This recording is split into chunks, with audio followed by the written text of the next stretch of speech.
Welcome back with a smiling face. Links to previous episodes are given in the video description, so don't forget to like, subscribe and share the video. The Path of Strength. Episode 5. Chapter 44. I knocked on the door and waited for my father to tell us that we could enter his office. When he called out that we could enter, Justin and I walked in. Sitting next to my father was my mother and sitting on the lounge was Luna Everly. Luna, it is so good to see you again. Likewise, young future Alpha. I have been looking forward to seeing you and I have been looking forward to officially meeting your mate. Luna Everly, this is my mate, Justin Warner. He is one of our pack warriors, which I am sure you realized from the challenge. Justin, the Luna has requested to speak with Catalia alone for the first meeting. So, I actually have a few things that I need to discuss with Gamashan and you, if you don't mind coming with me, my father said to Justin. Sure, no problem. Justin squeezed my hand as he got up and went with my father, followed by my mother. Come sit next to me on the couch, Luna Everly said to me as she smiled at me. I moved to the couch and angled my body towards her. We were both silent for a moment. She looked as if she was contemplating how to say something. My king told me what happened to you. He thought that it would do good for you to learn about my story in the fullest and how I coped with it. She paused for a moment. I was just like you, Catalia. When I first met you the day of your challenge, I saw bits and pieces of myself in you and it hurts my heart to think that you have been going through the pain that I went through. I was born into the Ravenhide pack. I was a wolf, just like you, before Lucas turned me into a Leakin when I accepted him as my mate. I was the daughter of the beta of the pack and I was really loved by the members of the pack. When I was 16, a few weeks before my 17th birthday, we had a summit in my pack with all the nearby alphas and their entourage. Most of the alphas brought their son, or whoever was going to be their successor, a few guards, their beta or their gamma, and some of them would bring their lunas. Alpha Jacobson of the Firewolf pack brought his son, Matthew, with him to the summit. In the beginning, everything was just fine. I was in charge of making sure that any of the children brought by the guests were treated well, including most of the successors for each of the packs. There were some things the successors had to be there for, but there were some things where they were not allowed, which is where my brother and I came in. In the beginning, everything went well. We were all getting along well and some of them ended up exchanging numbers and contact information. A few days after the start of the summit, we had a bonfire planned. It was the day before the last official day of the summit. I had decided to take a walk into the woods. My wolf was feeling restless, so I thought if I went for a walk, then she would calm down. I wasn't paying attention to my surroundings and didn't realize that Matthew had followed me out into the woods, until someone grabbed me from behind and wrapped one of his hands around my mouth to stop my scream. She paused, taking a deep breath. I could tell where this was going and I knew I was not going to like what she was about to tell me. He had shoved me into the nearest tree and proceeded to shred my clothes from my body. I was terrified. I froze for a moment and then I tried fighting him off of me, but he was stronger than me. When he finished with me, he left me as a whimpering, sobbing mess, in the middle of the forest. No one knew I was out there. Several tried to mind-link me, but I never answered. It was like my entire body shut down and all I could do was sob. Finally, my dad and the Alpha sent out a search party to find me. They found me several hours after the attack happened and I was unresponsive for several days. My father told me after the initial shock wore off that they had tried everything they could think of in order to get me to talk and tell them what had happened to me, but I would not respond. Even after I came to, I refused to tell them anything that had happened to me until after the summit and all the alphas had left the territory. My father and the alpha were furious. However, since I waited so long to tell them what had happened, they had to take it to the king and his council in order to get justice for me. I wasn't coping after the attack. I laid in bed, just staring at the ceiling or my wall, just contemplating how my life had gone so wrong. I ended up dreading the day I would turn 17, even though it was something that I used to look forward to. I had dreamed of meeting my mate and having a fairytale happy ending. That had all went out the wind after what happened to me. The king had finally gotten word of what happened and was coming to the territory with the intention of investigating what happened. However, I screwed up his original plans when he saw me. The moment he uttered mate, I freaked. I ran out of the alpha's office and to my room and I locked myself in there. It took my father 2 days of constant pleading to convince me to leave my room. The king had to temporarily return to his kingdom, so that he could get his beta to take over for him for as long as needed while he came back to my pack to, as he put it, hopefully bring home his mate and to convince her that he wasn't a complete DE. We did have a very rocky start, to the point, I struggled being in a room with him. I wanted to reject him, but as you know, a werewolf cannot reject a Lycan. Only a Lycan can reject their wolf mate. But, goddess, I wanted to reject him because I was scared. It took Lucas 3 weeks to convince me to stay in a room with him longer than 10 minutes. He knew the gist of what had happened to me, but in order to investigate it, he had to hear it from me. I refused to tell him about my trauma. I refused to tell him what that bastard had done to me. I could tell she had tears in her eyes and she was fighting them. I reached over and placed my hand gently on her arm. It took Lucas 3 months of constantly trying to be there for me and talking to me to convince me that he wasn't going to hurt me. It was almost 10 months later before I would divulge my trauma to him. He kept his promise though. He did not push me. He did not argue with me. He protected me. When I told him, in vivid detail, what the alpha had done to me, his Lycan lost control. He shifted and it took my father and the alpha, plus 2 of the king's guard to calm him down without him hurting me or someone else. Once he calmed down, he stormed to the firewolf pack to take care of the alpha. He tortured him before he eventually killed him.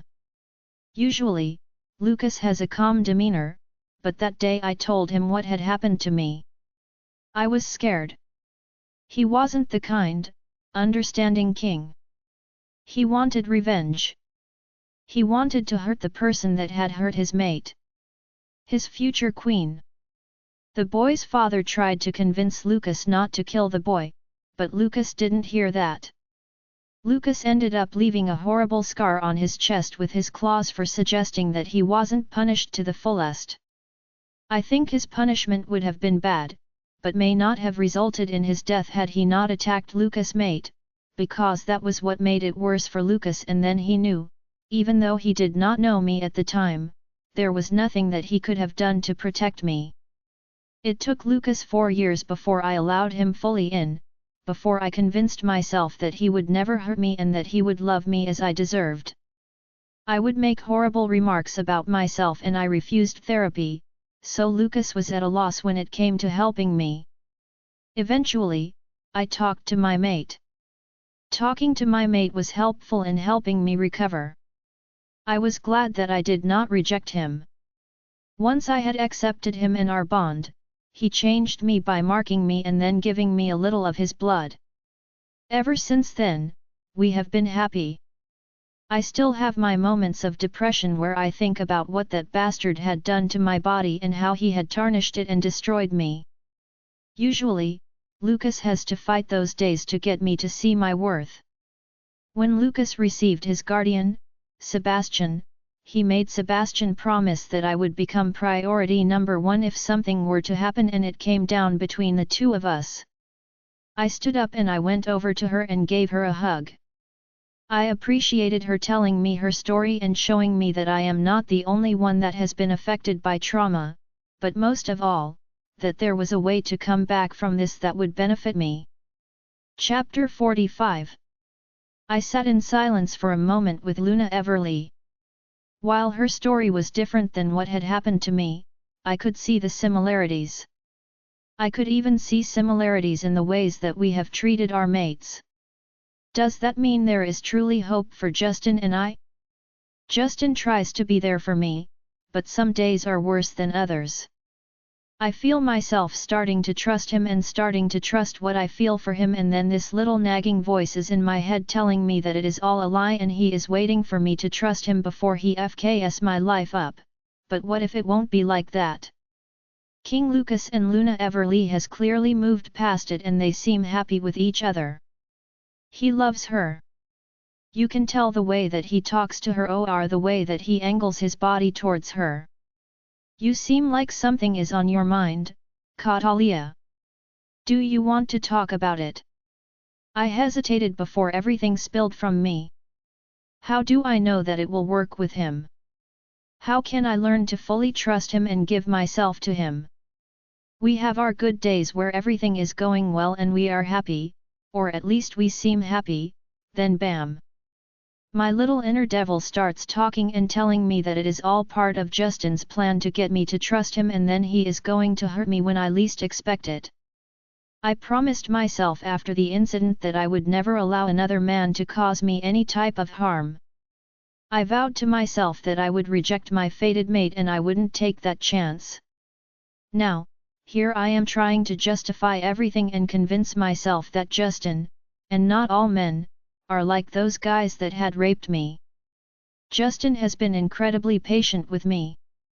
He has not pushed me to complete the bond, to let him mark me, to announce that he is my mate, but how long will he stay understanding? I know that it is frustrating having a mate that struggles with trusting others.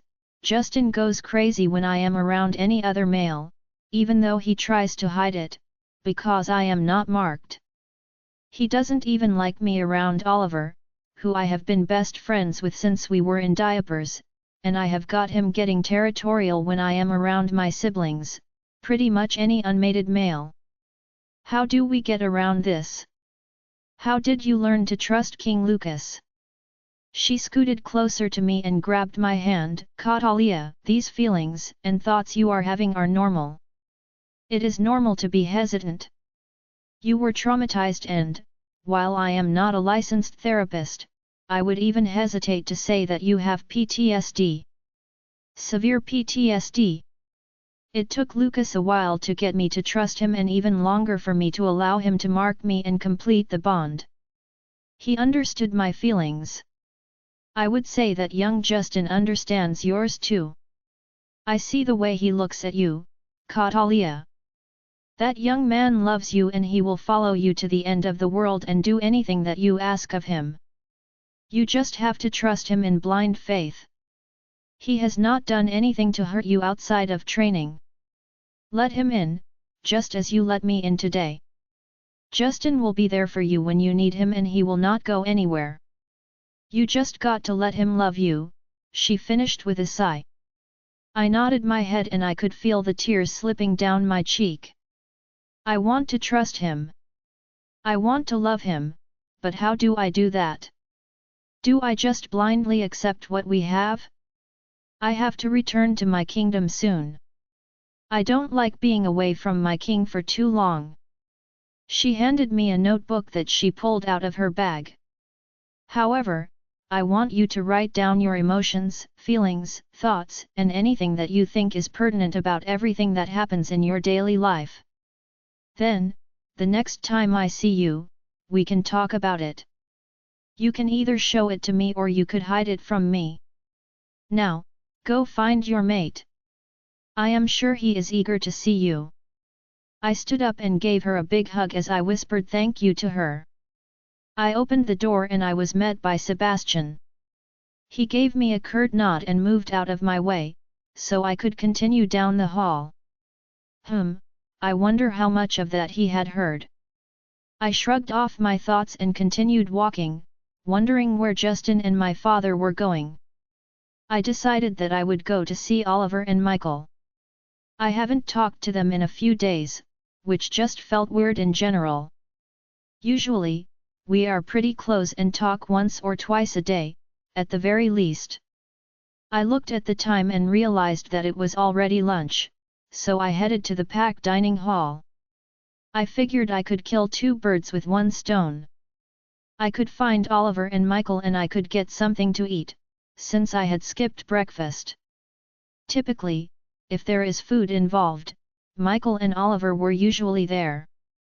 Plus, Justin and my father have been getting onto me lately because I haven't been eating. I would eat maybe once a day and that was usually dinner, only because Justin would give me evil glares until I ate at least half my plate. The glares would make me feel bad and uncomfortable, so that I would eventually give in. I just never feel hungry anymore, so I usually forget to eat. Even when I am around food, I am hardly ever ravenous anymore and it ends with me picking at my food. As soon as I walked into the hall, I spotted Michael and Oliver sitting with a group of warriors. As soon as Oliver sees me, he waves me over. I held my finger up to him, telling him to wait a minute before I went and grabbed something to eat from the buffet-style line. The chefs that we have at the pack house are phenomenal. The executive chef that we have is from France, but he has experience with all sorts of cuisines. I remember when I was younger and I would go to the pack kitchen for a snack, he would let me sample one of his new creations. He would tell me that I would be his taste tester, aka his guinea pig, and would offer whatever it was to me. He would say that if I approved of his dish, then everyone would love what he made. Even now, as I am walking through the buffet line, I see plenty of new recipes that I have yet to try. I haven't seen you here in a while, Cot. I was wondering if you even still lived in the pack, someone had said from behind me. I turned around and saw Chef Antoine standing behind me. How could I turn down your delicious food, Antoine? Lately, I have been eating in my room, so food has been delivered up there or my mom will bring me dinner. He laughed, of course, Caudalia. I am just glad to see you again. I hope you enjoy your food. I finished grabbing my plate. I decided on a simple salad and then 2 savory crepes. Usually, the crepes are a surprise because he does not tell you what is in the crepes ahead of time. I make my way over to where Oliver and Michael are, noticing about half the warriors have now left their positions at the table. Where did everyone go? I asked them. The people that had left had to patrol this afternoon, so they had to leave to go on patrol. I guess Dad decided to relieve Justin of his patrol duty temporarily. Dad wanted him to have time with you. Oliver looked between Michael and I. Crap, Oliver didn't know about Justin and I being mates. I forgot that I still haven't had the chance to tell him. What is he talking about, Cot? Oh, I just forgot to tell you. I really didn't want a lot of people to know, since it was just immediate family. I was worried about not meeting everyone's expectations. I looked over and nearly forgot that there were still some warriors at the table. When they noticed me watching, they all became suddenly busy checking out their food and looking around the room. I switched to mind linking him instead. Justin and I are fated mates. Oliver's mouth dropped open. What? Since when? Clearly, you are not marked and neither is he.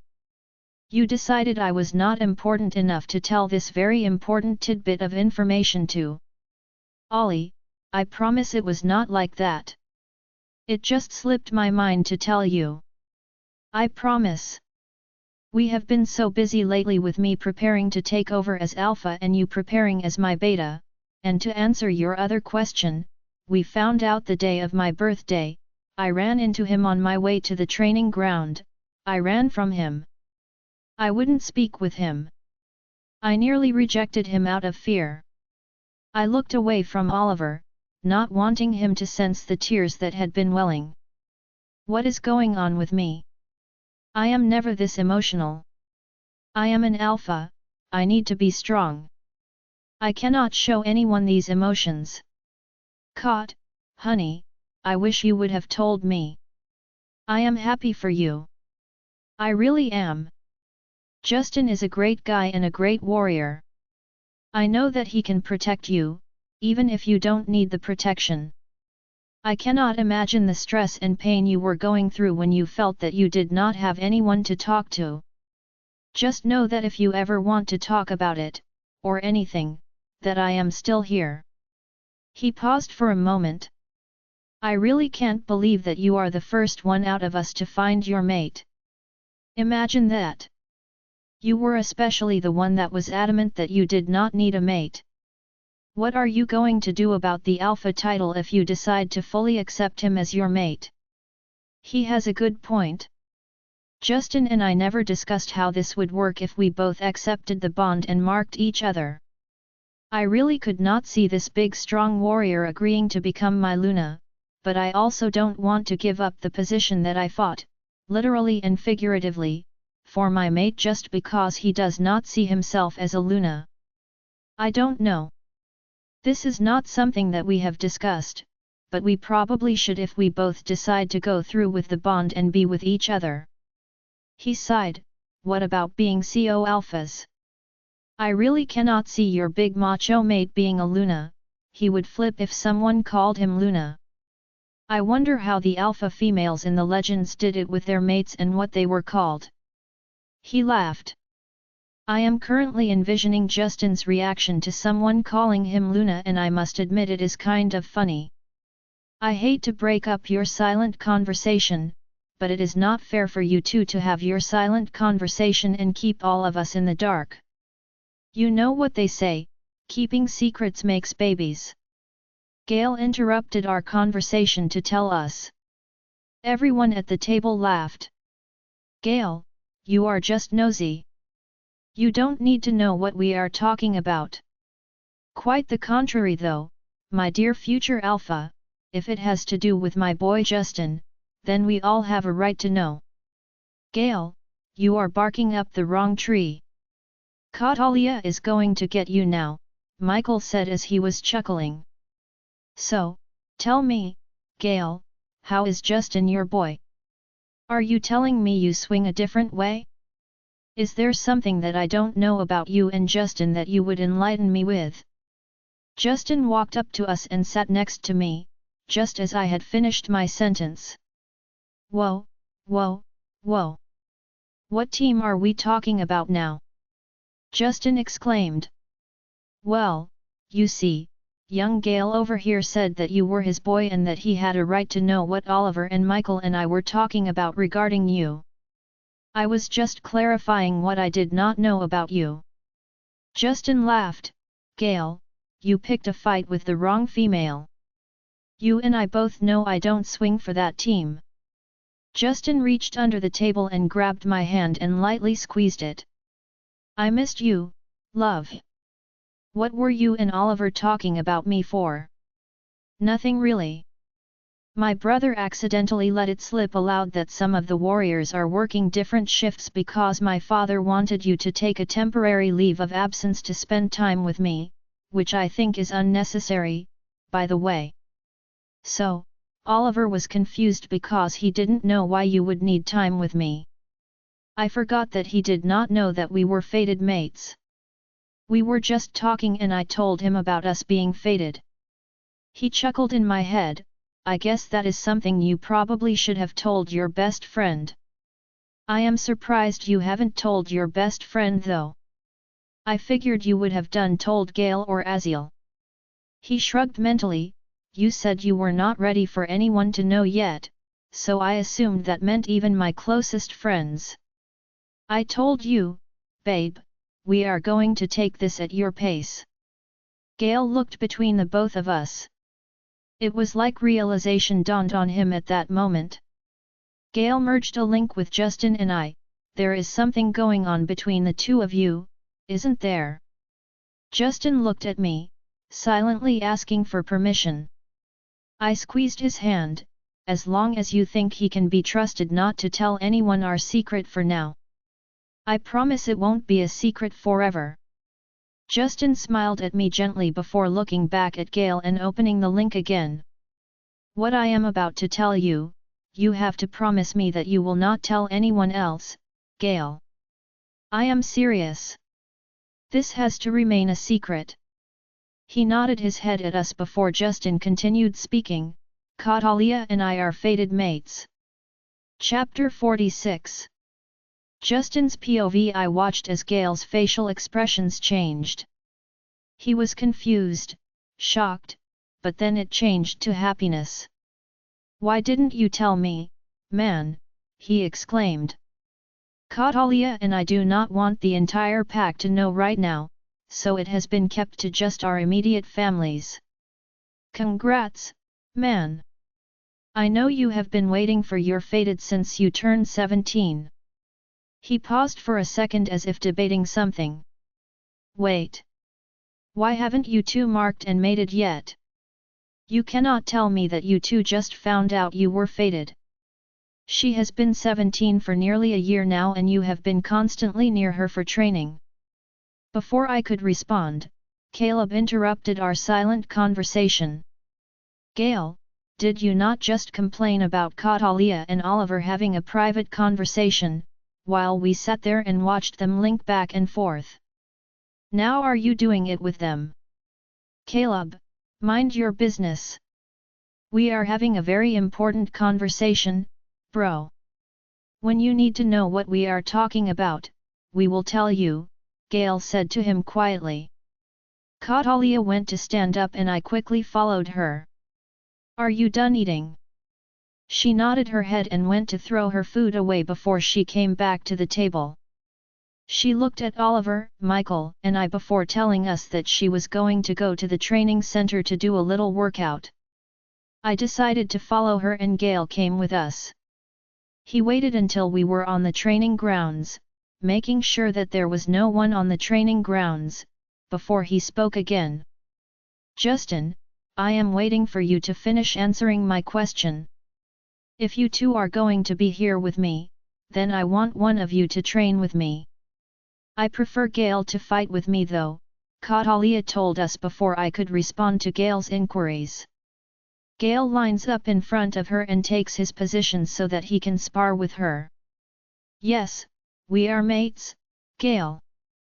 Neither one of us is ready for the entire pack to know. We want to take things slow and we want this to happen because we want it to, not because we feel pressure from everyone in the pack. Gale grunts as Cat's kick hits him in the ribs. How long have you known she was your fated? Of course, he keeps coming back to this question. We have known that we are fated since Catalia's birthday. He stops his incoming attack on Cod and freezes, looking between the two of us. You knew before the challenge.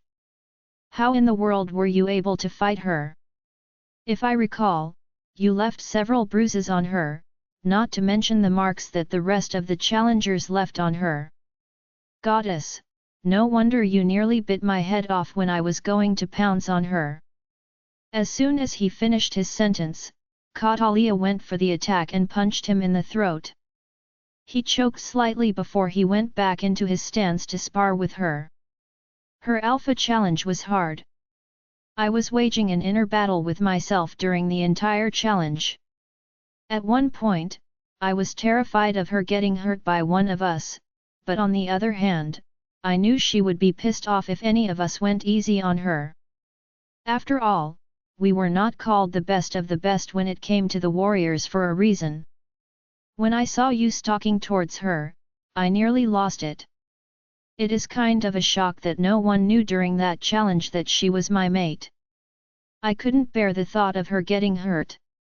Don't get me wrong, I never underestimated Catalia's skills, on or off the battlefield, but when it is your mate out there, all you want to do is protect them and say FK it when it comes to everything and everyone else. Even now, watching your two spar is kind of hard. I know that neither one of you is intending to hurt the other, but it is still bothering me just to watch her spar with you. Honestly, I am surprised the Alpha is still allowing me to attend her training sessions because there have been a few times that I have nearly attacked the person she was sparring with. There was one time he demanded I leave because Garrison was too handsy, nearly chopped off his hands. I would have enjoyed doing it too, I finished as I shrugged my shoulders. He really would have deserved it. Even if Kot was not my mate, he should know better than trying to get handsy with the Alpha's daughter. Even Michael was pretty pissed off that day. The Alpha made both of us go take a walk or, as he put it, blow off some steam. After that day, I got Garrison pretty good during the training for warriors. I told Gamashan that Garrison was going to be my partner and I put the boy in the hospital by accident. It probably was not fair of me to do that since he did not even know what he technically did wrong. None of them know that she is my mate, but Goddess did it feel good. It, also, caused a setback with Kot. According to the Alpha, after Michael and I left, he accidentally groped her boob and she lost it. She shut down on herself and wouldn't do anything. The Alpha linked me to come back immediately because he could not get near her. It was like she had shut down after it had happened and she would only let me, subconsciously, close enough to touch her. It was like her mind shut down and the only then she was able to recognize were the sparks. The Alpha did get onto Garrison, even though he was swearing that it was an accident and he did receive punishment, but it was not enough for me. I will never forget that day as I tried to calm her down and get her to ground herself and realize that she was safe and that I had her. That day was about 2 months ago. Ever since then, the Alpha has not asked Garrison to attend her Alpha training to spar with her. It is now always Gale, Aziel, Jessica, or me. Now that I think about it, with the way that we have been acting, it is a shocker that the pack still does not know that we are fated mates. We always try to hide it in public, since Kot says that she still is not ready for everyone to know, which I respect, but it is hard. I don't touch her, even when my body is screaming at me to grab her hand or to give her a hug. Our conversation is civil. I keep out any pet names like love or baby. I hate having to hide what she is to me. I am only able to be myself with her when we are in her room at the pack house or at one of our parents' houses. I refuse to push her though. Last month was the first time she started initiating kisses between us and even then, it is few and far between. I am hoping that if she continues meeting with Luna Everly, then it will help her to be ready for me to mark her. Aries has been relentless too. He thinks that if she were marked, then he would be able to calm down about her being in the presence of other males, especially during training. He has been nagging me about it and gives me headaches over. He does not want to force it, but he feels that we have waited long enough. I struggle with letting him forward when she is near, worried that he will accidentally forcibly take charge and hurt her unintentionally. I realized that I had been zoned out for too long and Katalia had been trying to get my attention. Sorry, I got lost in my own head. What's wrong? We are finished training. Gale is a big baby. I guess he doesn't like him being kicked by a woman. I laughed. Of course. Gale was still salty about the Alpha challenge. He did not like the fact that she took him down, especially since some of the other warriors had been joking with him about how a girl beat him.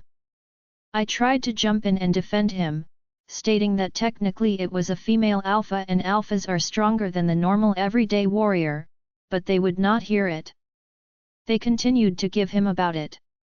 Sure. He always has been a sore loser. I walked to my locker and pulled out a bottle of water and a banana, tossing both to Katalia. Eat up, love. Don't give me that look either. You just trained. You need to bring back up your energy. She gave me a glare, but opened the banana and took a bite. Happy now? I smirked at her. Nope, not just happy, I am overjoyed. She laughed and finished her banana and drank half the water. Goddess, I love her laugh. I could spend all day listening to it if she would let me. We made our way back to the pack house and Gale left us, so that he could take his patrol shift. What do you want to do for the rest of the night? I asked her. I don't know. What do you want to do? Do you want to go for a walk? Maybe in human territory, so we don't have to hide anything. She laughed. That sounds fun. I am going to shower and change first though. I am a sweaty mess. I laughed at her as she bounded up the stairs, making her way to her room to shower. Chapter 47. Catalia's POV. Once I got up the stairs, I rushed to the bathroom to take a quick shower. While I showered, I thought about what Ollie said about Justin and the Luna title. I really could not imagine him actually being called Luna, but I would not, without a doubt, think that he would do it just to appease me. What kind of title can I give him without calling him a Luna? I thought about it for a minute before the perfect idea popped into my head. This idea gives me the ability to lead with my title intact, but it would give him the ability to lead without me without any misconceptions about his title. I just have to wait for me to bring it up to him and see how he would like it. Once I finished in the shower, I wrapped a towel around me tightly, and stepped into my room. Ah! I squeaked as I jumped in the air, not realizing that Justin was already in the room. He looked freshly showered, having taken one in Michael's room, and was sitting in the middle of my bed. I grabbed the towel and gripped it tightly. I should have remembered to take my clothes to the bathroom with me, but in my excitement, I must have forgotten. I froze. I stood there and we just stared at each other. This was the first time he had seen me without clothes on, even if I technically had a towel wrapped around my body. I wasn't sure how to respond or what to do. I watched as Justin audibly gulped before standing up. As soon as he stood, I took a step back towards the bathroom. My eyes never left his face, so I thought I had imagined the flash of pain in his eyes as I stepped away from him. He raised his hands in the air. Love, I did not realize that you had not brought your clothes to the bathroom with you. Nothing is going to happen without your consent. I will wait in the hallway for you. You can either link me or call out for me if you want me to come back into the room. Do you understand? I slowly nodded my head, but I could feel the breakdown coming. I know that it is ridiculous to freak out, to cry over Justin seeing me without actual clothes on, but the moment I caught his eyes on me it was like I froze. Like I was taken back to that night when I was 12 and raped by those 3 rogues. He walked out the door and as soon as the door shut, I sank to the floor and I could no longer hide the sobs that were beginning to rack my body. Caught, say the mantra we came up with after the first panic attack. You know Justin would never do anything that would explicitly harm you. Sky whispered to me in my head. She's right. Justin won't hurt me. Justin won't hurt me. He loves me. I am fine. I am safe. Justin won't hurt me. He loves me. I am fine. I am safe. I feel my breathing even out and my sobbing quiets to a dull whimper. I heard a knock on the door.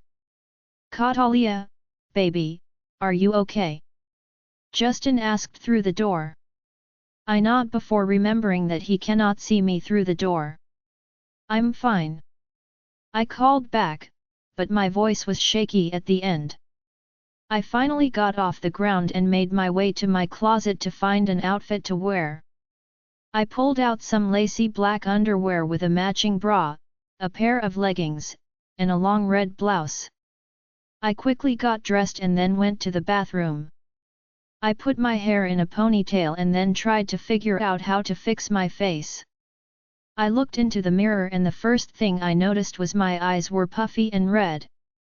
It is obvious that I was crying and I didn't want to make him feel bad or upset him. What do? I grabbed some of my concealer and I dabbed my eyes with the makeup, hoping to hide the majority of the puffiness. I used my black eyeliner under my eyes and then I topped it off with some light brown eyeshadow. I decided to forego any lipstick or lip gloss and stick with using some chapstick to help with the dryness from crying. I took a couple of deep breaths before I opened the door. I opened the door and Justin was leaning against the opposite wall. As soon as he sees me, he immediately opens his mouth to speak. "Baby, I am sorry. I thought you had taken your clothes to the bathroom with you. I didn't realize that you had forgotten your clothes. Please forgive me." I looked at him and I could tell that he was sincere in his apology. I walked over to him and wrapped my arms around his torso, kissing his chest, before I laid my cheek on his chest. "It is okay. I overreacted. I am the one that should apologize to you. I know you won't hurt me and it was an honest mistake. I am sorry, Justin." I gave him a watery smile as I stepped back from him. He grabbed my hand and kissed it before we started to make our way to the stairs. I know he is tired of waiting for me to be ready. I can see it in his eyes. He hates me interacting with other people in the pack, especially the men during training, without them knowing that I have found my fated mate.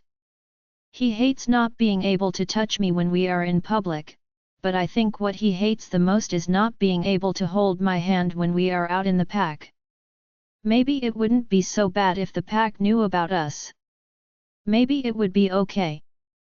It would make Justin happy, caught, and I think deep down, it would make you happy too. You can't tell me there isn't a small part of you that would enjoy the thought of spending the rest of your life with him. Or the thought of the entire pack knowing that he is your mate. I see the way you ogle him when you don't think anyone is looking and I notice the way that he looks at us, caught. I wish you were not so stubborn and just accept that he is ours and we are his." I sighed. Sky has always been Team Justin. Maybe she is right though. I rarely have any type of breakdown around him now. I trust him. I like him. A lot. I could see it building into something more if I would just let it. I climbed into the passenger seat and we made our way to the human town. Once in the human town, he takes us to a nearby walking trail for us to walk together. He comes to my side of the car and holds out his hand to me. We walked to the beginning of the trail in silence before the silence was broken. "Are you excited about finally taking the role of Alpha in 2 months?" I laughed. "Of course, I am. I am beyond ready to take control. I know my father is ready to step down and pass the torch to me." I paused for a moment. If we continued and accepted our bond, what would we be called? More specifically, what would you be called? He looked at me with a broad smile on his face. "Baby, we will be mates, just mates. You are already the sun shining on my darkest days and the stars in my universe. I don't need anything else besides you. As for my title, you can come up with something new, or I can just be called Luna. It would be an honor to stand by your side as your Luna. When I say I love you, caught, I really mean it. I would do or be anything that you want from me." I placed my hand inside the crook of his arm. "I have a suggestion, but only if you like it will I go through with it, but I want to keep it between us until the ceremony." "Okay, love. What is your suggestion?" "How would you feel about—" I was suddenly cut off by loud screeching from behind, followed by someone gripping my arm and yanking it off. "Justin, why are your hands touching my man?" Chapter 48. Justin and I spun around at the same time. I spotted Anna, who was one of the pack sluts, behind me. Don't get me wrong, I usually try not to call anyone in the pack names, especially any derogatory name, but that is one of the only ways I can think of to describe Anna. She tries, and sometimes successfully, to sleep with any man that has any type of rank, just so that she can try and convince them that they should choose her as their chosen mate. She tried to do it to Michael when he was going to be the next alpha. She spent months harassing him and trying to convince him that she would make the best Luna. My brother finally had to use his alpha command in order to get her to leave him alone. "And who do you think you are, Anna?" I asked her in a clipped tone. "I am Justin's mate," she said in her nasally voice. I looked over at Justin and he looked appalled. "Babe, I promise she is nothing to me." Anna pushed herself in between the two of us and wrapped her arms around Justin's neck and was going in for a kiss. Before her lips could fully touch Justin's, something in me just snapped. I growled loudly and ripped her off of him with enough force to throw her to the ground. "My mate!" I roared, "Keep your filthy hands off, what is mine?" Anna got back up and went towards him again. Usually, I don't like using the alpha command that I know I have, but she is really starting to piss me off. "You are not allowed to go anywhere near Justin Warner. Next time I catch you near my mate, I will personally see to your punishment." She whimpered as she bared her neck in submission to me. I continued walking towards her, pressing my aura down on her, causing her to cry out from the sheer weight of my command. My breathing starts to get heavy from the energy that I am exerting while trying to use my aura to its full extent. Justin pressed his hand to my arm and started to slowly rub up and down my arm. I let the feel of the sparks rushing up and down my arm calm me. "It's okay, love. Relax. I am only yours, no one else." I felt the last of my anger slip away from me as Justin pulled me into his arms. He wrapped me in his arms and started to whisper how he was only mine and that he loved me. He looked over his shoulder at Anna and he coldly stated, "I suggest you leave now. Don't come near me or my mate again. I have told you countless times, Anna, we are done and you were never my mate." I hear her sob as she gets back up and rushes off. I felt the prickle of tears in my eyes as Justin walked me to sit on the nearest bench. "Baby, are you okay?" I shook my head no and the first sob escaped my throat. He wrapped his arms around me and held me tightly. "Baby, will you tell me what is bothering you?"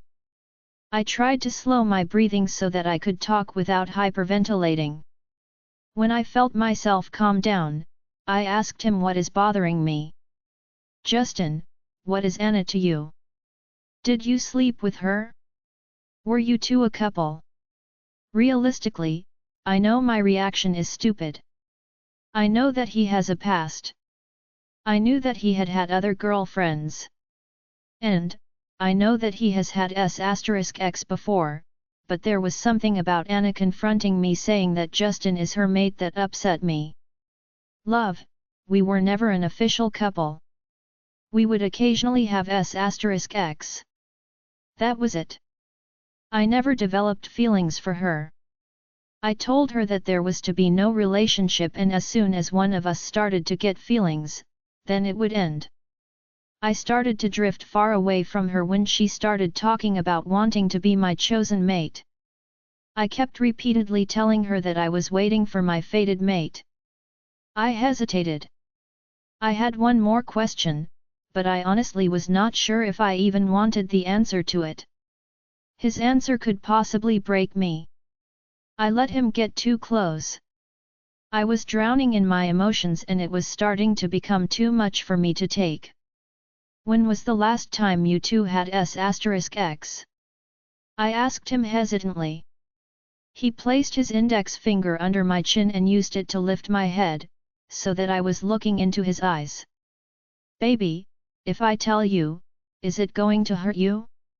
I promise it was before I found out you were my mate.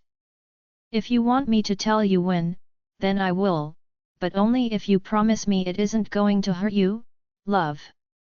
Promise me you will not let her get between us." I stared into his eyes before I nodded my head. "I promise I will not let it hurt me. I promise that it won't get between us. Remember the first day that I ran into you when you went to see Oliver while he was training with his father? I asked if you wanted to go to the movies with me and a few other people, including Michael."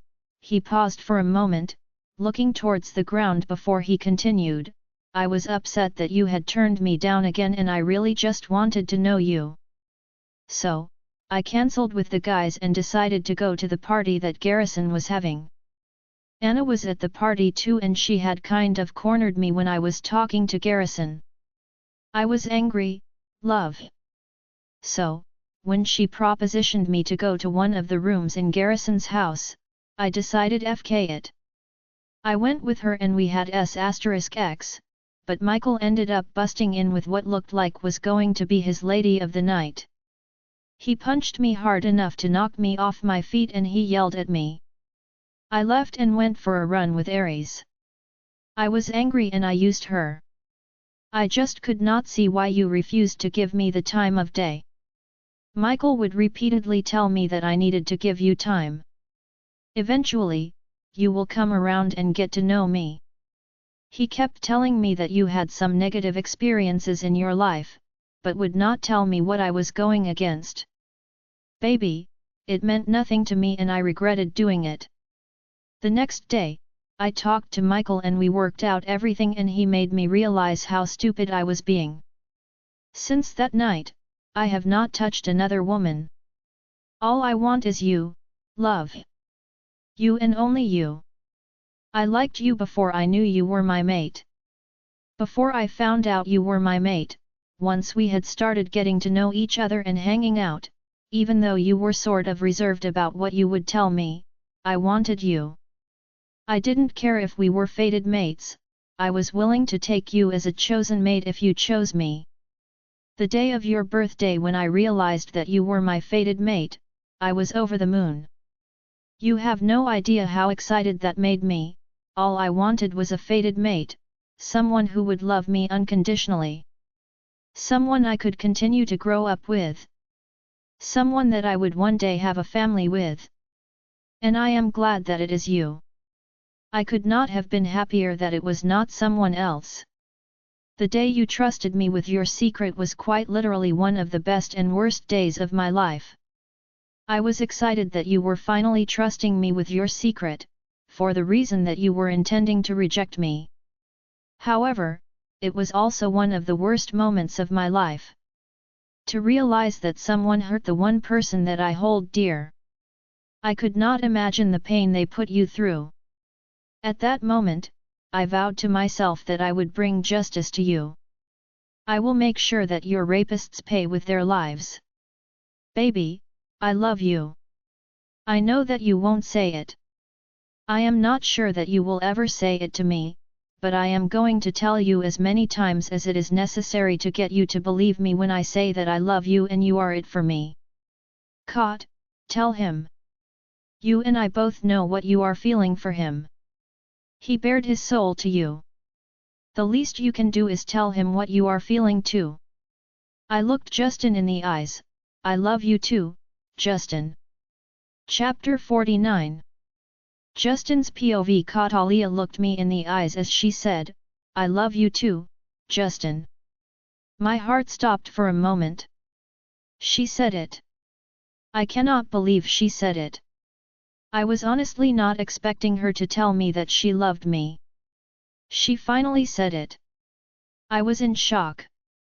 Sky told me that she has felt this way for a few weeks, but was not sure how to voice it. Sky said she was terrified of admitting her feelings for us. Axel tells me. I am glad she finally said it. I was worried that this with Anna was going to ruin what we started to build. I was worried that it was going to destroy the fragile trust that we had built. I reached towards Katalia and pulled her towards me. I wrapped her tightly in my arms. I love you so much, baby. Thank you. I smiled down at her and she smiled back at me. Do you want to continue our walk?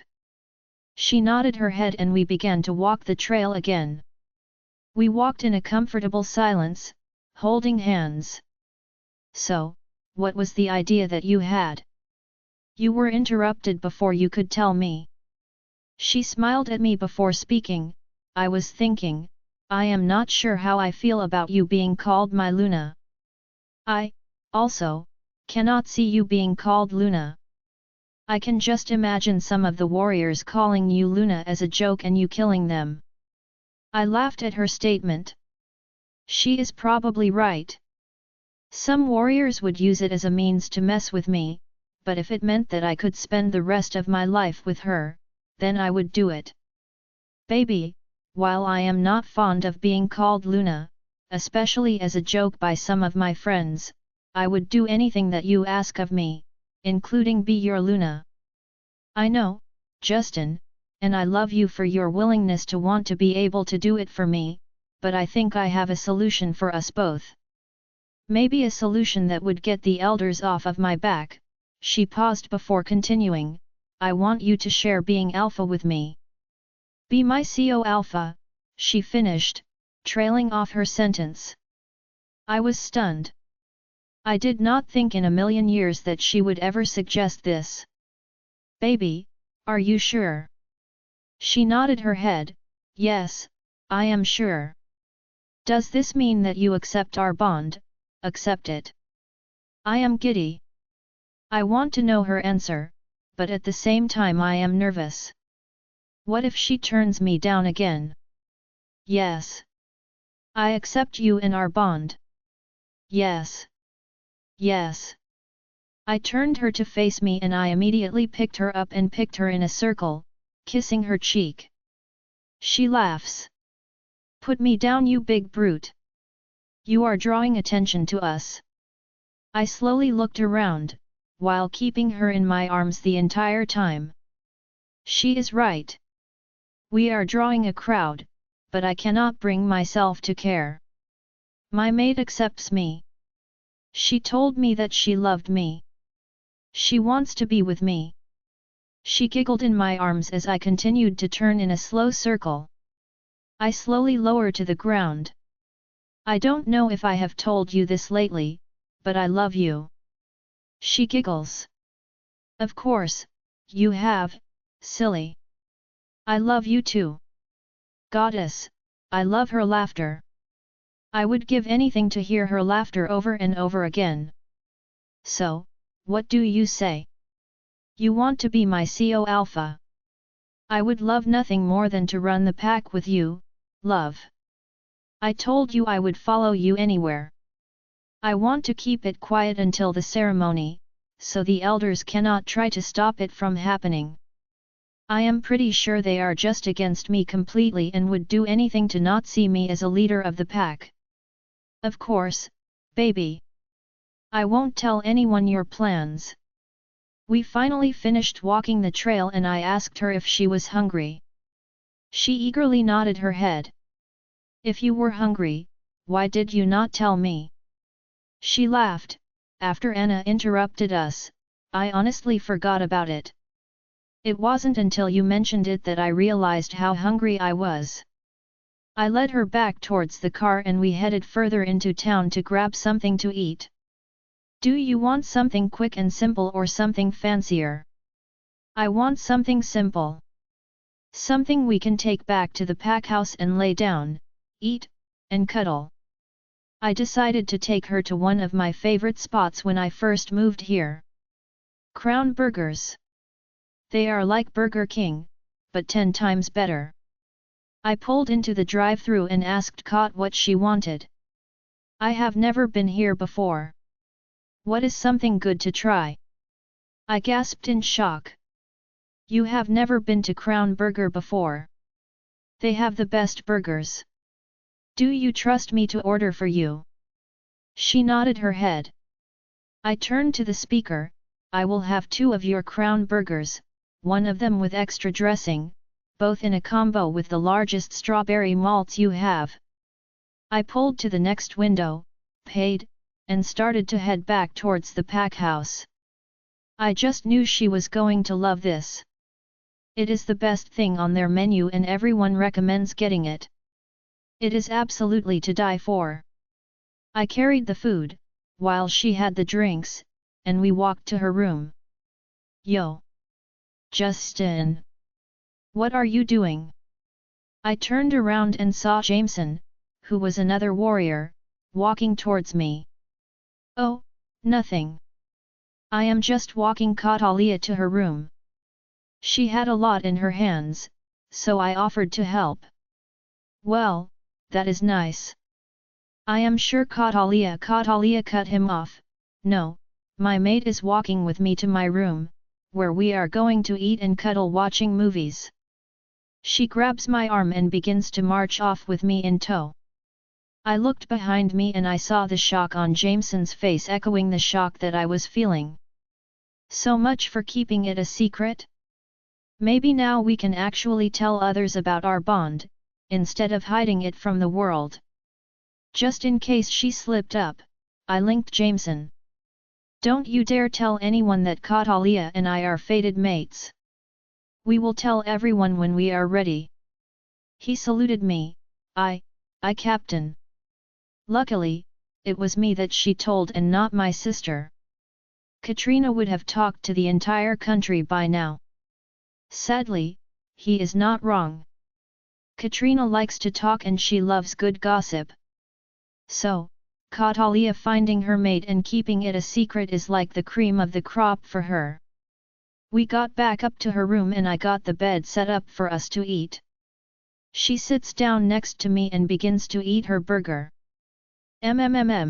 This is so good. You were right. I was missing out. She continued to moan while eating her food. I feel myself hardening in my jeans.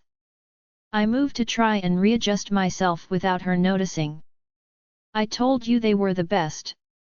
When we first moved to this pack, we tried them and it eventually became our favorite spot. Once we finished eating, Alia decided that she wanted to lay down and watch one of her new favorite Netflix binges, Manifest. As we are lying there cuddling, I finally decide to ask her about what happened earlier when Jameson was questioning us.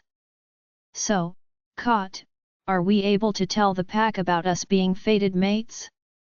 While I am very okay with it, I want to make sure you are. I talked to Jameson just in case you were not ready and told him he had better not go and tell anyone about us being fated mates, just in case you accidentally slipped up. She laughed. Thank you for being so considerate, but no, we do not have to hide it anymore. I actually meant to tell Jameson. I will be 18 in a week and I realized that it was finally time. I know that you are tired of hiding it, this way both of us can be happy. And it might make my training easier for you. If you are not envisioning ripping off every guy's head when they train with me and knock me down, Aries projects these thoughts to me by accident when it happens and I struggle not to laugh at them. I laughed at her logic and pulled her face towards mine, slowly bringing my face lower, giving her the chance to stop me if she chooses to. I lightly kissed her lips before whispering, "Thank you." Once I break away from the kiss, I rub my hand on the back of my neck, looking down suddenly nervous. I have another question and you can always tell me no. When do you think you will be ready for us to mark each other? I finally get the courage to look into her eyes and I see brief flashes of fear before she masks it. Before she got the chance to answer, her eyes glazed over as if she was receiving a mind link. /n Good evening, everyone. I hope you are enjoying my story so far. Due to a contract that I have with another company, I had to change the age of some of my characters in the story. Unfortunately, Novel now does not allow me to edit once a chapter has been posted, therefore, I am going to let you know here of any of the changes, so that the story does not become confusing. In the beginning of the story, Alia is 18 and Justin is 21. The ages of all the other characters continue in the same manner. If the character was 2 years older than Alia, then they will be 16 at the start of the story. Fated mates are found at the age of 20 and the title of Alpha gets handed down at the earliest, 21. If you have any questions, please let me know. You can now follow me on my writer's Instagram at nanny.akami. Feel free to send me any questions you have on my Insta. I hope you enjoy the chapters I just posted. Chapter 50. Catalia's POV. I have another question and you can always tell me no. When do you think you will be ready for us to mark each other? Justin asked me hesitantly. I knew this question was coming. I mean, it is normal for mates to mark each other, right? But that fear is lingering. I know there is no real reason for me to fear Justin anymore.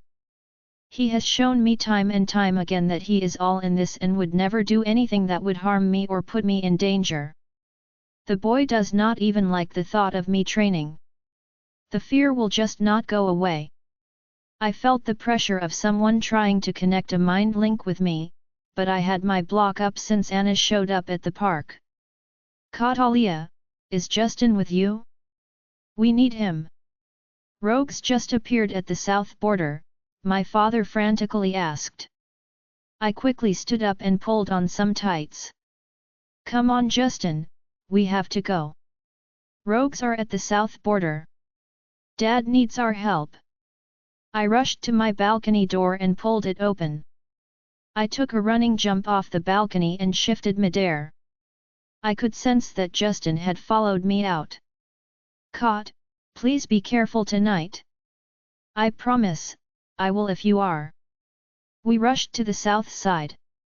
When we arrived, there were about 35 rogues scattered along the south edge of the border.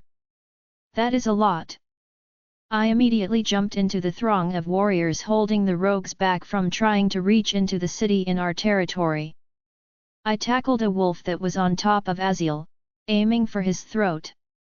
I collided with the wolf, both of us tearing at each other. Both of us were struggling to get the upper hand. I lunged back towards the wolf, managing to bite a chunk of his ear off.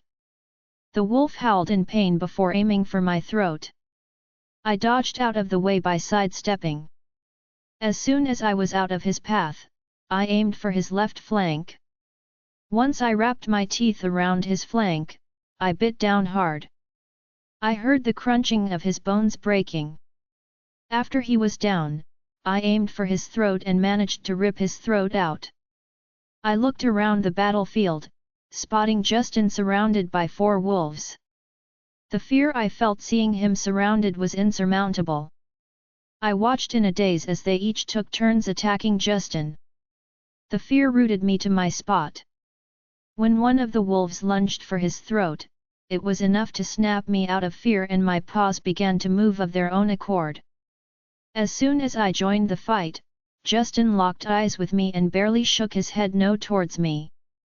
He is crazy if he thinks I am going to sit this one out because he does not want me to get hurt. When one of the wolves lunged towards my right flank, I sidestepped and spun just in time to see the second wolf trying to attack me from behind. I barely had enough time to dodge out of his way, spin around, and jump onto his back. As soon as I landed on him, I shifted back into my human form, and wrapped my arms tightly around his neck, squeezing as tightly as I could.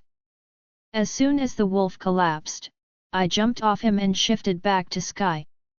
I ripped his throat out. 2 down, 2 to go. We continued fighting for what felt like hours. When there was only a handful of wolves left, I caught one of the rogues sneaking behind Justin and before I could even warn him, the rogue lunged, knocking Justin to the ground and slashing him from shoulder to rib cage. I watched as Ares's body went down and all the blood that was gushing from him. I watched as the wolf lunged for his throat and I was frozen in my spot. Fear overtakes any rational thought that I may have had. My dad took down the wolf that was going for the kill as I fought to calm the bubbling fear that was building up. I just got him. I can't lose him. I watched as Ares slowly shifted back to Justin and the blood gushing from his wound. Caught, you need to help our mate. Please. Help him. Sky whimpered in my head. Her overwhelming fear was enough to snap me out of my frozen state. Step by step, I moved my feet before having the energy to break out into a run, sliding onto the ground, next to Justin. There was so much blood. As soon as I picked his head up, his eyes fluttered open. Catalia, he mumbled, I love you baby. Forever and always. Never forget that. I felt the tears running down my cheek. Don't you dare die on my Justin. I just got you. I just accepted you. I cannot lose you now. I sobbed. Aziel, help me get him onto Sky's back. I am going to run him to the pack doctor. I shifted before Aziel could respond. He rushed over to me and heaved Justin onto Sky's back. As soon as he was secure to me, I took off. I pushed myself harder than I ever had before. After what felt like a lifetime, even though it was mere seconds, we finally arrived in front of the pack hospital. I had already linked them ahead of time to tell them to be ready. Emily was waiting outside for me with a gurney to transport Justin. As soon as he was off of me, Sky made her way to follow them into the pack hospital. Catalia, you cannot come in here. We need to work on him and we can't do that if you are in there too. Sky roared before advancing on Emily. Sky opened the mind link and growled at Emily, he is my mate and I will go in there if I very well choose to. You are not keeping me away from my mate. I could feel Sky's aura seeping out of her. I tried to convince her to calm down and rein her aura a little, but she refused. Emily tilted her head in submission. Yes, Alpha. Sky sauntered to the emergency and walked to the corner and laid down. She laid her head on her paws and watched as they worked on Justin. It will be okay, Sky. I promise. We can't lose him, not now. I tried to reassure her. She whimpered in response, but did not say anything. He lost too much blood, one of the doctors whispered. I don't know if we can fix him with the amount of blood he has lost. One of the doctors looked at me as the rest of the doctors switched to speaking in the mind link. Sky growls loudly, out loud, she commands through the mind link. The doctors stop what they are doing and the head doctor nods his head to Emily to come to us. Sky, can you give Catalia control, so I can talk to her? Sky reluctantly agreed after making me promise not to shut her out. I shifted back quickly and someone handed me a shirt and some leggings. I quickly dressed and motioned for Emily to talk. His wounds are severe. He lost almost half of the blood in his body and, sadly, we do not have that amount of blood on hand to do a full transfusion.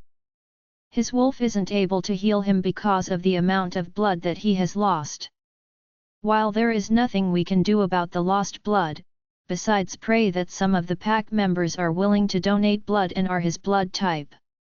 From what I hear, the battle has ended and there are several of the warriors that are inquiring about his injuries and if there is anything they can do to help him. There is another option though, but it requires you. Sky mentioned that Justin is your mate. If he is your mate, if you were to mark him, your bond could potentially help strengthen his body and his wolf to begin replenishing the blood that he has lost. Also, everyone at this hospital are big supporters of you taking over as Alpha, so there were a few of us who have been researching Alpha females. It is rumored that on top of the normal gifts that are bestowed on Alphas when they take over their pack, Alpha females possess other gifts. Sometimes these gifts will not take effect until you become Alpha and some say they don't come into play until you have been marked and mated. Mark him, Caught. If you don't mark him, I will. Sky aggressively said to me. Sky, what if he did not want to be marked? He has no choice in this. I don't care. You mark him or I will. End of story. I am not letting my mate die just because you are too stubborn to see what is right in front of you. The guy is in love with you. He asked you when you were going to be ready to mark him.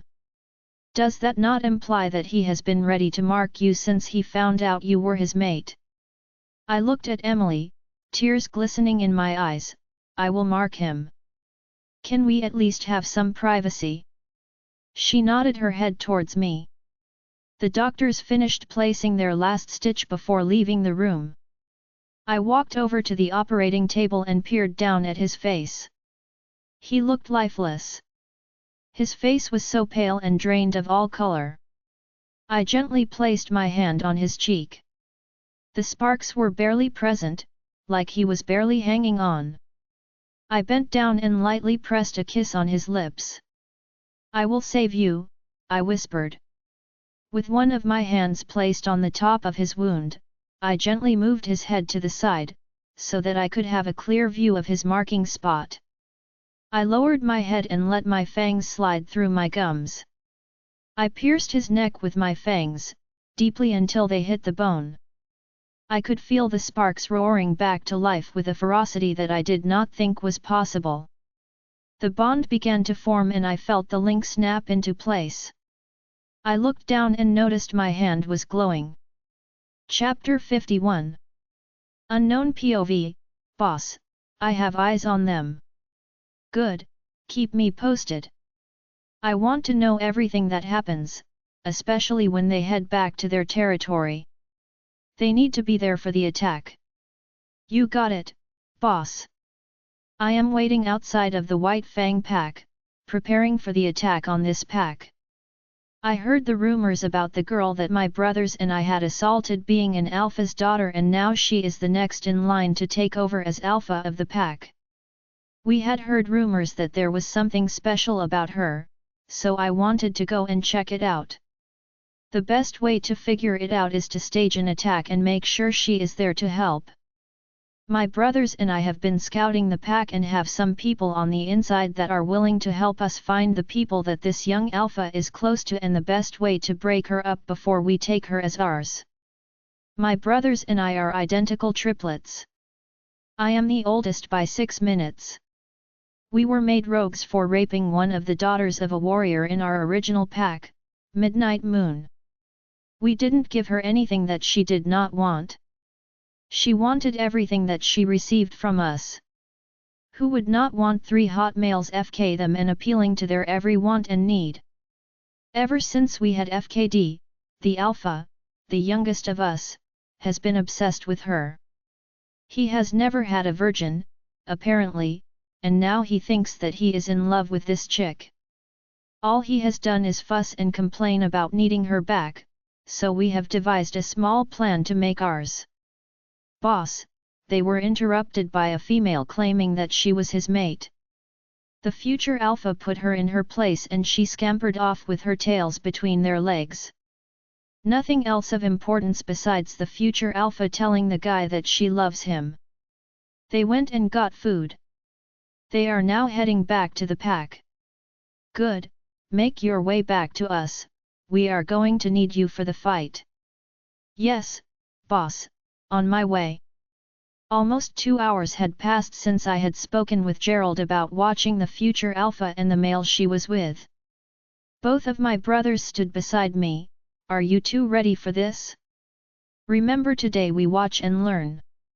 This will help us gauge her abilities and the abilities of the pack. We need to see if the rumors that we have heard are true. Of course, brother, we know the rules.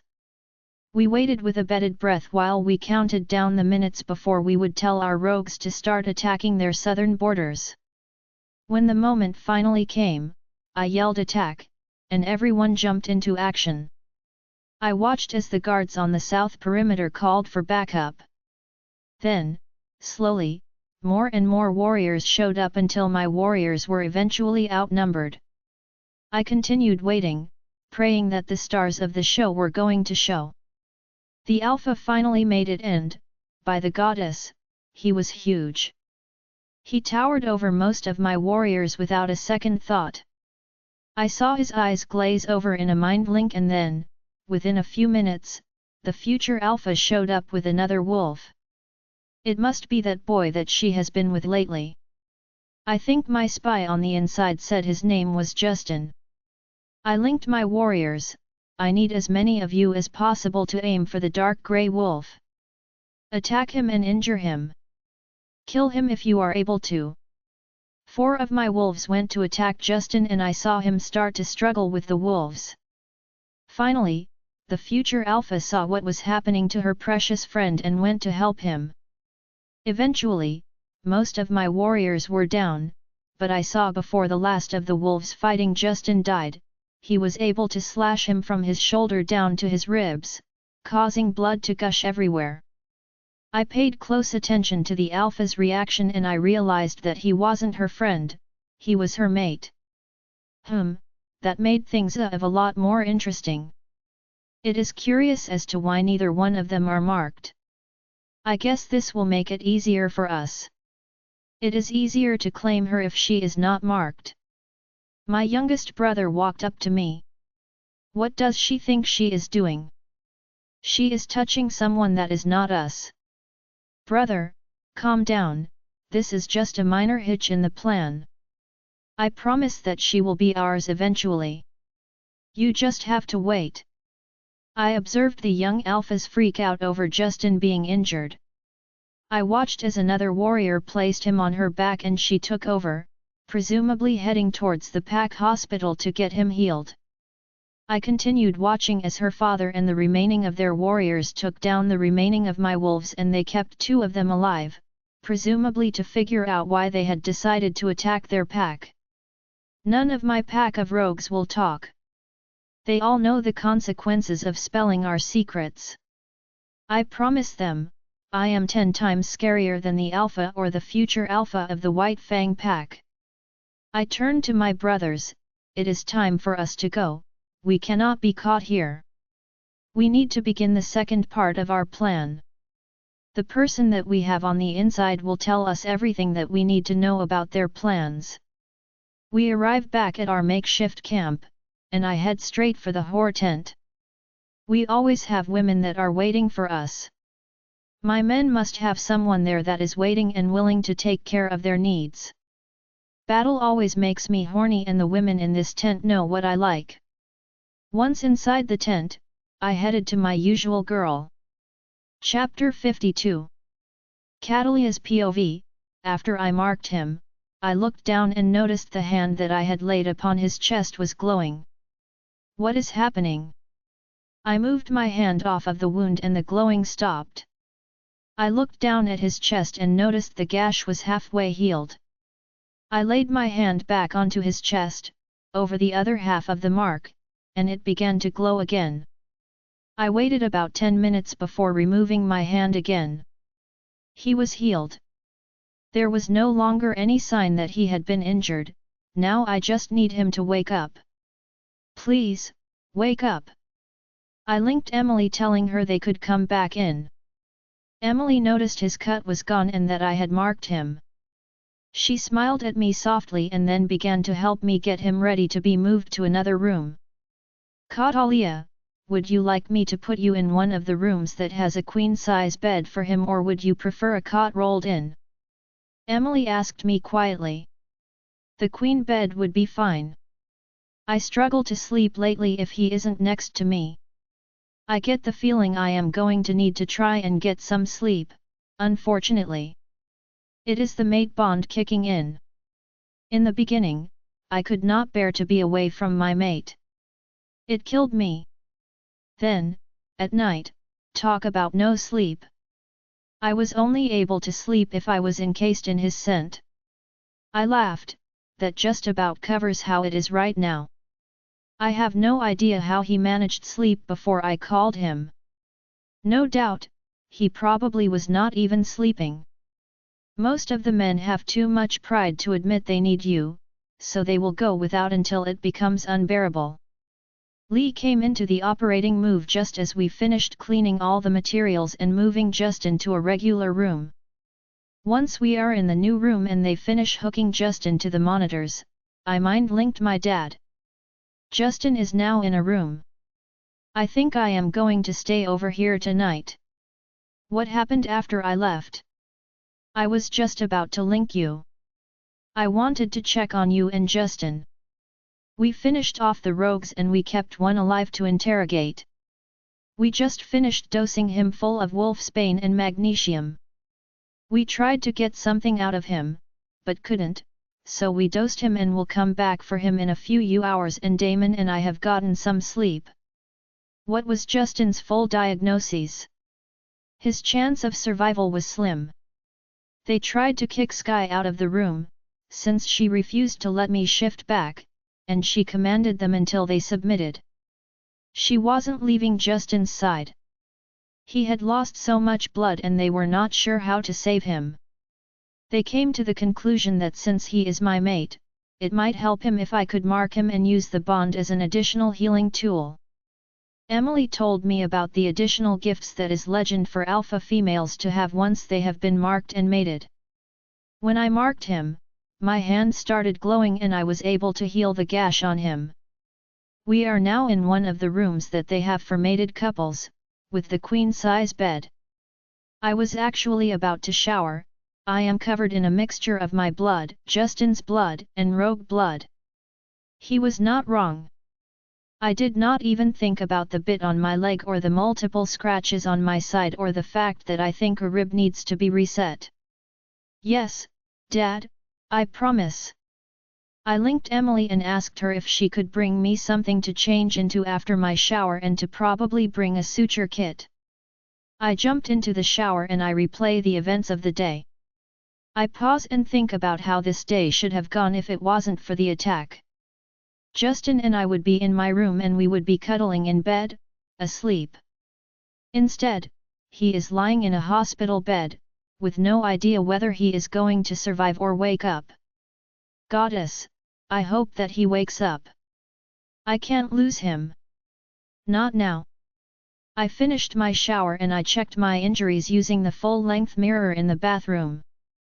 Welp, I guess I do need some stitches. Sky wasn't able to fully heal some of the injuries. I looked at the bruises littering my ribs.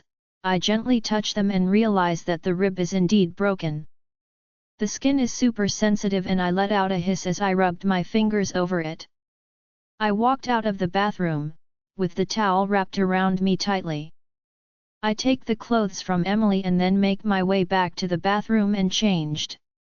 When I walked out, Emily was ready with the suture kit. Show me your injuries. You did not tell me that you were injured early. It was nearly impossible to tell if any of the blood was your with as much was covering Sky's coat. I took off the shirt, thankful that she had brought me a bra. She first examined the bruising and the tenderness of my ribs. You really did a number on your ribs. They healed incorrectly. Unfortunately, I am going to have to break them and reset them for them to heal properly. I nodded my head and braced myself for the inevitable pain. As soon as she broke my rib and I heard the crack, screaming in pain, that hurt. Goddess! She finished wrapping my ribs and placing some type of healing salve on some of the other cuts that I had before she left Justin and I alone. I moved towards the bed, so that I could lay next to him. I looked at the time and it was only midnight. I needed to contact his parents. I pushed the mind link and I felt both his mom and dad slowly become alert. Mr. and Mrs. Warren, this is Catalia. There was an incident earlier. I am sure that you heard about the rogue attack that happened earlier. Justin and I were both involved.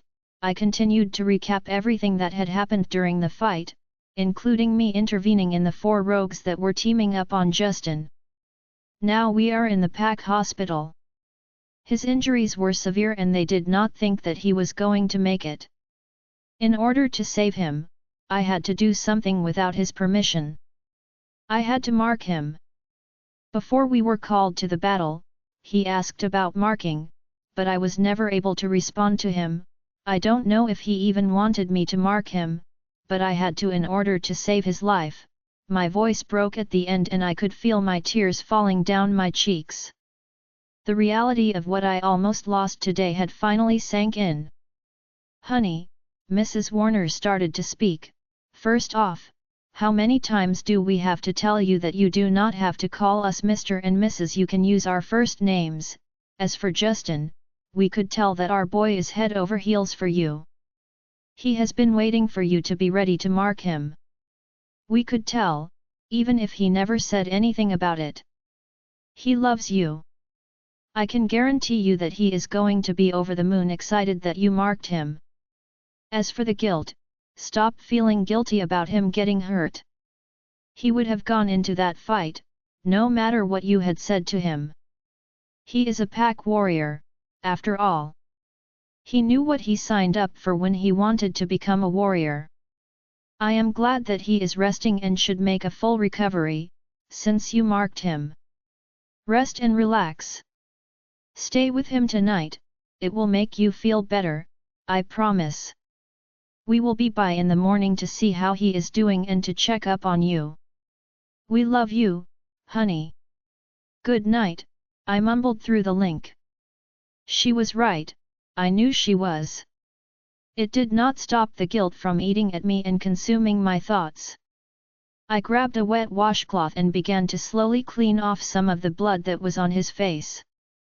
While we changed his gown and cleaned his body for the most part before moving in, we did not wash the blood from his face and neck. Once he was cleaned, I laid down next to him and curled into his side, and that is where I remained for the rest of the night. I couldn't sleep. I couldn't focus.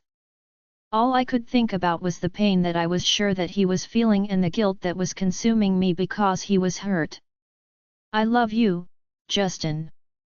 Please come back to me, I whispered, softly kissing his cheek. Chapter 53. It has been 2 weeks. 2 weeks of waiting by his side and he has still not woken up. There have been a few times that I have felt a finger twitch or he would attempt to squeeze my hand, but nothing else. I have not been able to bring myself to leave this room. His parents have become frequent visitors, as well as my family and Oliver.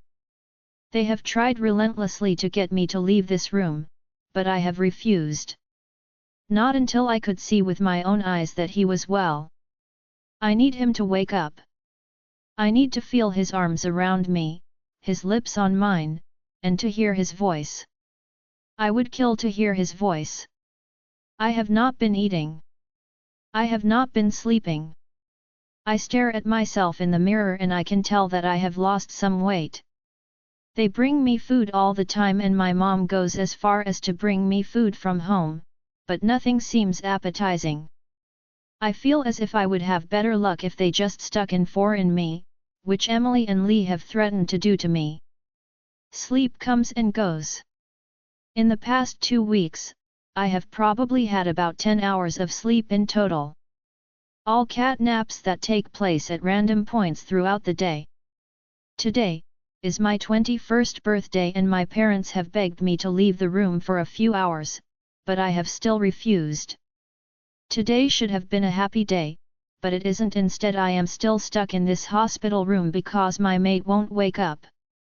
I punch my fist through the mirror and hiss as the shards of glass slice into my hands. I have been angry lately. To the point that Michael and Oliver have taken to telling me that I have been volatile and they are scared to say something around me, for fear of saying the wrong thing to me, but I cannot help it.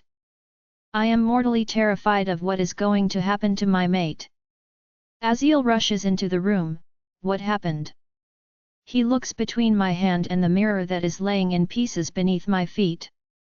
Caught, maybe you should take a break. You are no good to any of us in this type of state. You aren't able to help Justin if you are losing your temper at the smallest of things. I will stay with him for you. Go home, get some sleep, maybe grab a granola bar or a banana and then you can come back. Justin is going to be upset when he sees that you have not been fully taking care of yourself. The more I think about it, the more I know he is right, but I just cannot bring myself to leave his side. I need him right now, I need to know he is okay. I am fine, Aziel. It was just a small lapse in my judgment, I promise. Will you stay here with me for a little bit? I could use some company. It might take my mind off everything going on with Justin. I whispered to him, looking at the ground. I was embarrassed about my lapse in judgment. I knew I should not have done that, but it felt so good to do it. It helped me release some of my pent-up anger and frustration. He nodded his head towards me. Of course, I will stay with you. We all want him to wake up as much as you do, Kot. The warriors have been switching out periodically, taking turns guarding the corridors and making sure no one that is unwanted comes to bother us. Several hours pass and we continued to sit there in silence. Aziel was playing games on his phone and I continued to hold Justin's hand and pray that a miracle would happen. Come on, baby. I would do anything for you to come back to me. Justin's POV, darkness. I was surrounded in complete darkness. Aries, I called out. I was met with silence. Kot. Nothing. There was no one there. Time passes weird here. I don't know how long I have been here. I can't remember anything that has happened. The silence is killing me. I need to know what is happening. Just open your eyes. But I can't seem to get them open. I am struggling, but it is a fruitless struggle. Sparks? I feel sparks. My chest is tingling. Katalia, I called out again. Still, nothing. Aries. There is a sharp sting in my neck by my marking spot. I touch it and I feel the sparks. Katalia. I called out again. Goddess, this is so frustrating.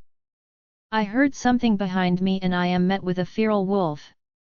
This wolf should be familiar to me, but I can't remember the significance this wolf is supposed to have to me. I run in the opposite direction from the wolf. I can hear my heart thumping in my ears and my adrenaline racing. What is going on? Why am I being chased? I have been running for what feels like hours. All of a sudden there is this bright light emanating. It is blinding. I hold my hand, shielding my eyes from the light. I look towards the ground and see that I am standing on a grainy, sand substance. It feels like sand at the beach, once it has been wet. I turned around and all I can see is the blinding light and the wolf standing in front of me. I felt the urge to close my eyes and I stood there for a second. My eyes fly open and I suddenly remember who the wolf is standing in front of me. I glanced at him and I saw the recognition in his eyes as well. Aries. My wolf. I ran towards him and wrapped my arms around his neck. I missed him so much. You never realize how good something is until it is no longer there. It is too quiet here. I was going crazy with nothing but my thoughts occupying me. Now, I need to remember what happened to me, I need to remember what happened that landed me here. How do I go back? I can remember Katalia, my family, friends, pack. I remember her telling me she loves me, but everything after that is a blur. I can't remember any of the rest. Aries, I whispered, do you remember how we got here? You don't remember anything, he asked me. Last thing I remembered was Katalia told me she loved me. After that, everything is blank. Aries told me everything that had happened the night she told me she loved me. He told me about the battle with the rogues and how Katalia jumped in to help us. He ended with my injury and how there was too much blood loss to heal me. That was the last thing he remembered before we fainted and then he felt that we were separated. Then, when he was placed here with me, he couldn't remember why I was important to him, but it was important that he chased me. What feels like several days later I have been making marks on the ground with my fingers, keeping track of how many days I think I have been here. I am currently on day 13. The silence is killing me. The only company I have is Aries. While he is good company, he is not what I crave right now. I crave hearing Catalia's voice and seeing her smile, her laughter, feel her touch. Most of the time, I feel the sparks on my hands and chest, sometimes my forehead and lips. The other day, or what I am assuming is the other day, I heard a voice calling for me to come back, but no matter how hard I tried, I could not reach the voice and I always end up back in the same spot. I miss her. I want this to end. If this is how I am going to feel, I just want it all to end. Suddenly, there is another bright light. Aries begins to go crazy. A beautiful woman appears, but I cannot make out very many of her features. She seems ethereal almost. Aries, what's wrong? Mother. It's mother. What do you mean it is your mother, you crazy wolf? My children, stop bickering. Young Justin, your wolf is correct. I am his mother, even though you may not see me as your mother. She is the moon goddess. Aries shouted excitedly at me. Moon goddess? Why are you here? Where am I? You are in the in-between. You are halfway here, but halfway there. Your mate and the doctors have done everything they can to save you, but now the choice is up to me. Ultimately, I am leaving the choice up to you. What do you mean? I can let you go back to your family, pack, and mate, or I can bring you to the other side with me. You will be happy and never have another worry.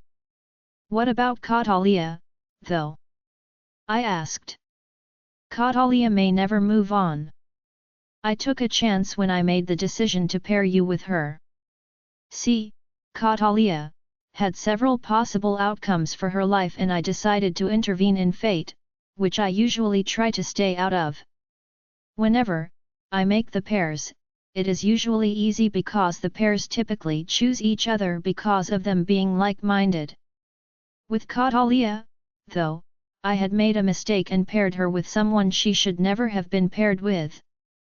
I broke their bond, so that I could pair her with you. See, I needed someone that would help Catalia. Someone who would push her boundaries, but most importantly, someone that would not let her continue to succumb to her traumatic past. I wish I could have changed what happened to her, but I always let my children make their own choices, and sometimes my children go down dark and dangerous paths. Now, on to your choices.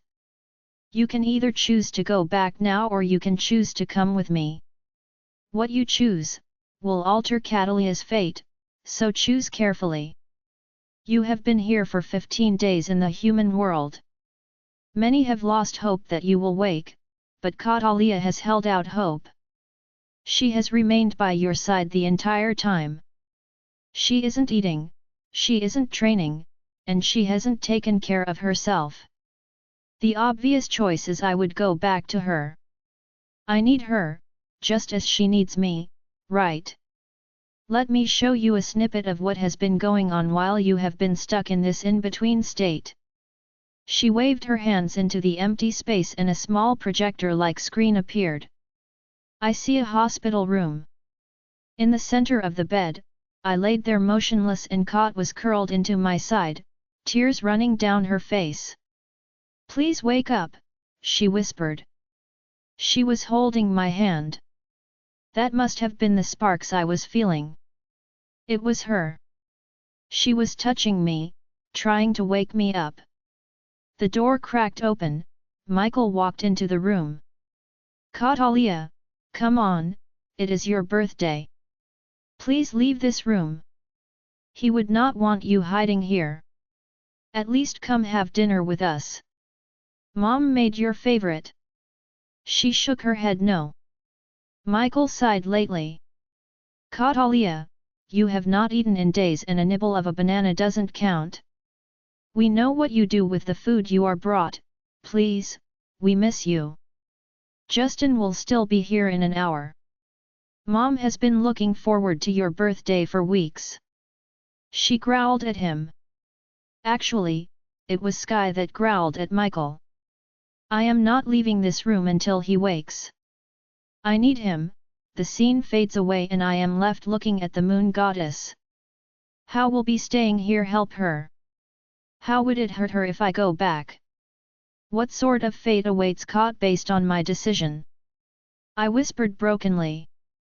Fate is a fickle thing, child. Just know, if you choose to go back to her, it will not be easy. There are going to be many challenges to come your way and they will not all be easy. Choose wisely, my child. My chest begins to tighten and I am struggling to breathe. I looked over and I see Aries on the ground whimpering. Catalia's POV, he is coding. Get someone in here. Emily yelled out the door. I sat in the corner with tears rushing down my face. Michael and Oliver are holding me back, out of the way of the doctors. Please don't let this be the end. I hear the final beep of the monitors flatlining, and my heart stopped. Join our Facebook and WhatsApp group for more updates, link is given in description. Rest audiobook will be continued in next episode.